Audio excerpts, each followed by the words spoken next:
오늘 저는 여러분과 함께 사랑의 위대한 역사라는 제목으로 은혜의 말씀을 나누겠습니다.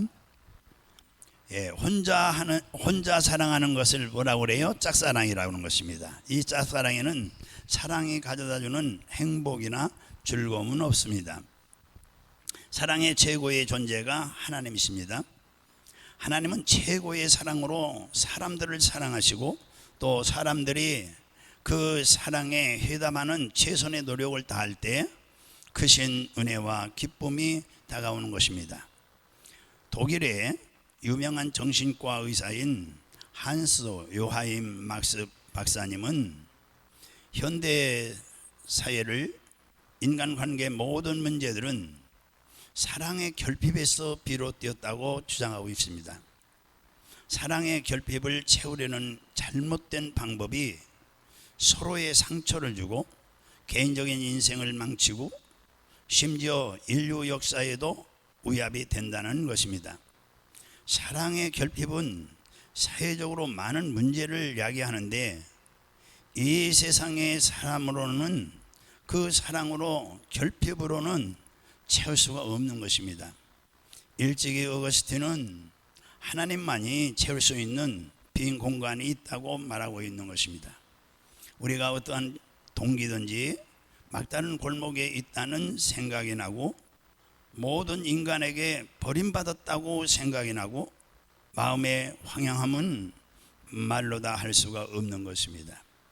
어디서 와서 왜 살며 무엇 때문에 이 고통을 당하는가? 큰 괴로움을 당할 때 그 문제를 해결할 때 해결은 하나님께 있는 것이죠. 내가 하나님의 사랑을 이해하고 하나님 가슴에 기대고 하나님 사랑하게 되면은 마음의 텅 빈 공간이 사라지고 흡족하게 되는 것입니다. 마음의 흡족한 삶은 하나님을 만나서 하나님을 사랑하고 하나님의 사랑을 받고 그렇게 하는 것 이외에는 다른 데 있을 수가 없는 것입니다. 그러니까 하나님을 떠난 인간은 그 누구나 마음에 빈 공간이 있다는 얘기입니다. 공허감을 가지고 있다는 얘기입니다. 그 공허감을 채우려고 애를 써보지만 이 세상의 것으로 결코 이 공허감을 채울 수가 없는 것입니다. 인간은 하나님의 사랑을 받고 살아가는 삶을 살아갈 때에 비로소 마음의 빈 공간이 채워지는 것입니다. 우리 예수 믿는 사람들이 아무리 신앙생활을 열심히 한다 해도 사랑의 문제를 해결하지 못하면 결코 신앙의 꼭대기에 올라갈 수 없는 것입니다. 요한복음 3장 16절 하나님이 세상을 이처럼 사랑하사 같이 읽어요. 독생자 주었으니 이는 그를 믿는 자마다 멸망치 않고 영생을 얻게 하려 하심이라. 이렇게 말씀하셨으니 하나님이 이 세상을 사랑한다는 증거가 어디 있습니까? 독생자를 주심으로 증거가 된 거예요. 주는 것이 없는 사랑은 증명할 수 없는 사랑인 것입니다. 마가복음 10장 45절에 또 읽어봅니다. 인자가 온 것은 섬김을 받으려 함이 아니라 도리어 섬기려 하고 자기 목숨을 많은 사람의 대속물로 주려 함이라. 그러니까 예수님이 우리를 사랑한다는 그 증명을 하려고 하는 것은 십자가에서 그의 목숨을 바친 것을 증명으로 하는 것입니다. 저와 여러분을 이 죄와 사망에서 건지기 위해서 자기 목숨을 바쳤다. 그 사랑의 증거가 크지 않고 그 무엇이겠습니까? 그 사랑이 얼마나 큰 것입니까?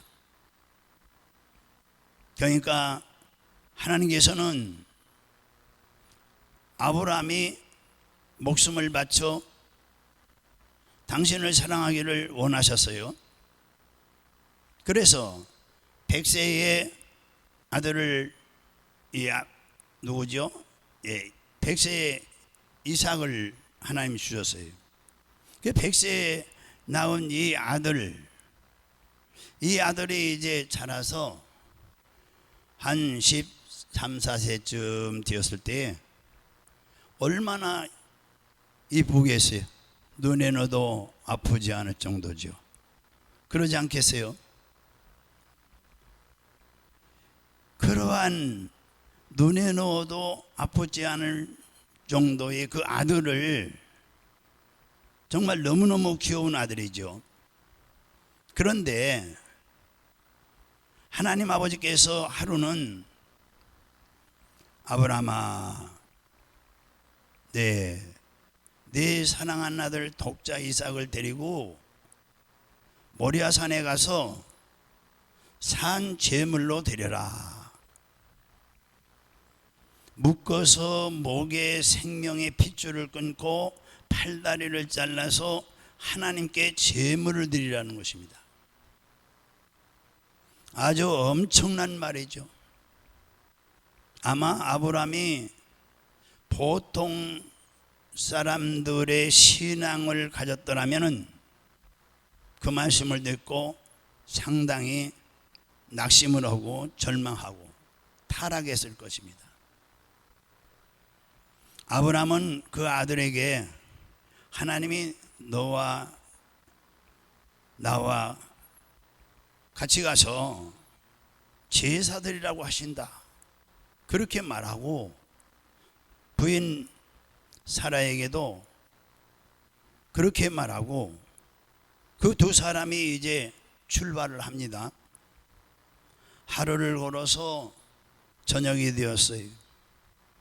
이제 잠자리를 여관에 이제 정하고 들어갔을 때 자기 전에 아브라함 아버지 그 연세가 많으니까 100살 넘었으니 하루 종일 걸었으니 얼마나 아프겠어요. 그래 아픈 다리를 주물러 주고 어깨를 주물러 주며, 그 성경은 없는 얘기지만 그렇게 주물러 주겠죠. 주물러 주면서 먼지를 털어드리면서 그럴 때에, 그래서 하루를 이제 지나고 또 그 다음날 걸어서 또 하루 종일 걸어갔어요. 날이 저물어서 이제 또 여관을 정하고 밤잠을 같이 자고 사흘째 또 다시 아들과 함께 쉬면서 마음의 고통이 보통이 아니었어요. 사흘째는 그 아들과 함께 모리아 산에 올라가는 것입니다. 그 아들이 모리아 산에 올라가는데 아들 이삭이 아버지를 부르는 거예요. 아버지, 아버지. 왜 그러냐? 제단에 쓸 장작은 제가 이렇게 걸머지고 짐승을 잡을 칼도 여기 있습니다. 내가 들고 있잖아요. 그리고 불쏘시개도 가지고 있고, 그런데 아버님, 제물은, 그러니까 하나님께 드릴 양은 어디 있습니까? 아버지가 아들을 가만히 내려다보고, 야, 제물은 하나님이 직접 준비하신다더라. 그래, 둘이 올라가서 제사드릴 제단을 이제 만듭니다. 돌을 갖다 이렇게 쌓아놓고 제단을 만들어요. 그 다음에 이제 거기다가 장작을 이제 올려놓습니다. 그런데 아버지 얼굴이 이제 새파랗게 변해드는, 아들을 이제 붙잡고 제단을 다 만들어 놓고서, 자, 내 손발을 내놔라 그랬어요. 아버지 왜 그러시죠?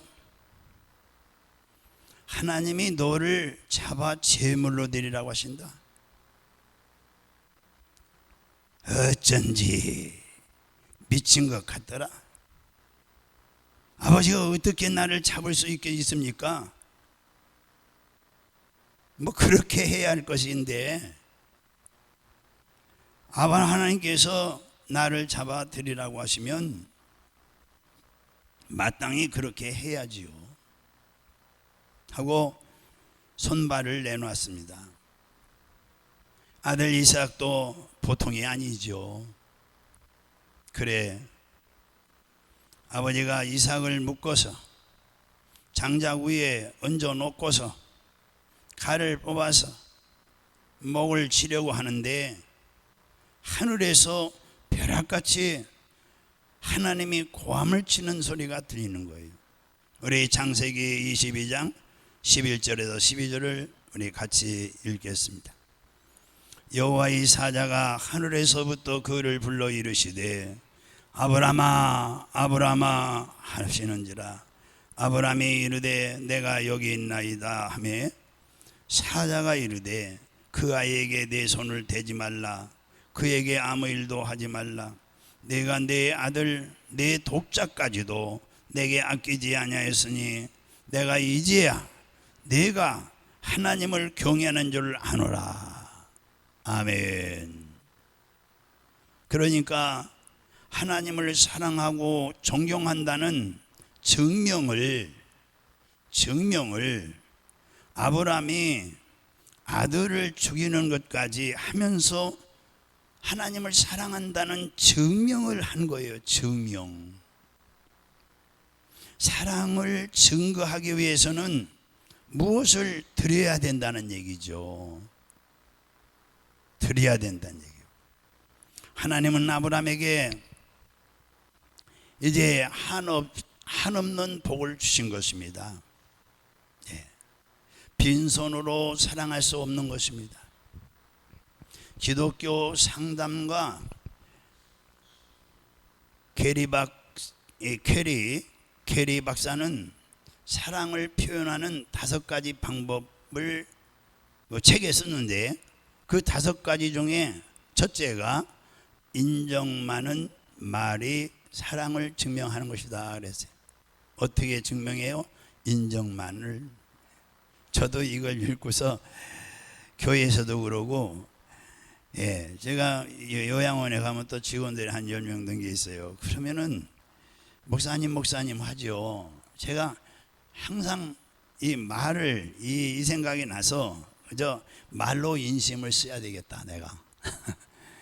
고약한 분들도 많이 있어요. 직원들이요. 그래도 그냥 좋은 말만 하는 거예요. 인정 많은 말이 사랑을 증명하니까. 둘째는 함께 있는 시간이 증명의 조건이라고 그랬어요. 함께 있는 시간. 미운 사람은 같이 있기가 어렵잖아요. 방도 따로 쓰고 밥도 따로 먹고 한번 부부싸움은 그렇잖아요.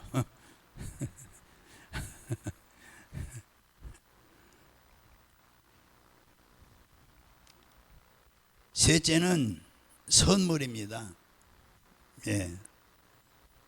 사랑을 표현하는 데는 선물이에요. 선물을 주게 되는 거죠.